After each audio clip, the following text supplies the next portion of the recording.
ലോകത്തിലെ ഏറ്റവും വലിയ പക്ഷി ഏതാണെന്ന് നമുക്കറിയാം. ഓസ്ട്രിച്ച്. ഒട്ടക പക്ഷികളാണ് ലോകത്തിലെ ഏറ്റവും വലിയ പക്ഷി. എന്നാൽ പറക്കാൻ കഴിവുള്ള ലോകത്തിലെ ഏറ്റവും വലിയ പക്ഷികളിൽ ഒന്നാണ് ആൻഡിയൻ കോണ്ടോറുകൾ. 15 കിലോ വരെ ഭാരമുള്ളതിനാൽ അവയുടെ 10 അടി ചിറകുകൾക്ക് പോലും അവയെ ഉയർത്തിപ്പിടിക്കാൻ ചില സഹായം ആവശ്യമാണ്. ഇക്കാരണത്താൽ ഈ പക്ഷികൾ കാറ്റുള്ള പ്രദേശങ്ങളിൽ താമസിക്കാൻ ഇഷ്ടപ്പെടുന്നു. അവിടെ വായുപ്രവാഹങ്ങളിൽ വലിയ പ്രയത്നമില്ലാതെ സഞ്ചരിക്കാൻ കഴിയും.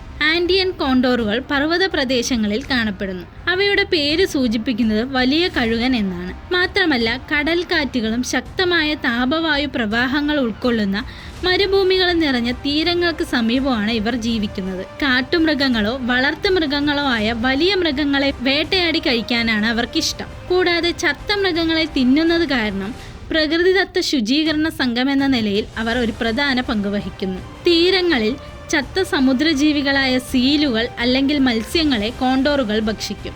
ഈ പക്ഷികൾക്ക് മൂർച്ചയുള്ള നഖങ്ങളില്ല, പക്ഷേ മുട്ടകൾക്കോ കുഞ്ഞുങ്ങൾക്കോ വേണ്ടി മറ്റ് പക്ഷികളുടെ കൂടുകൾ ആക്രമിക്കാറുണ്ട്. കൊളംബിയ, വെനിസ്വല, ഇക്വഡോർ എന്നിവിടങ്ങളിൽ വംശനാശ ഭീഷണി നേരിടുന്ന ഇവ തെക്കേ അമേരിക്കയുടെ മറ്റ് പല ഭാഗങ്ങളിലും ദുർബലമാണ്. പല റാപ്റ്റർ ഇനങ്ങളെയും പോലെ ഈ പക്ഷികളെ പലരും വെടിവെച്ച് കൊല്ലുകയും വിഷം കൊടുത്ത് കൊല്ലുകയും ചെയ്യാറുണ്ട്. മാറുന്ന ഭൂപ്രകൃതിയും മതിയായ ഭക്ഷണത്തിന്റെ അഭാവവും ഇവയുടെ മരണത്തിന് കാരണമാകുന്നു.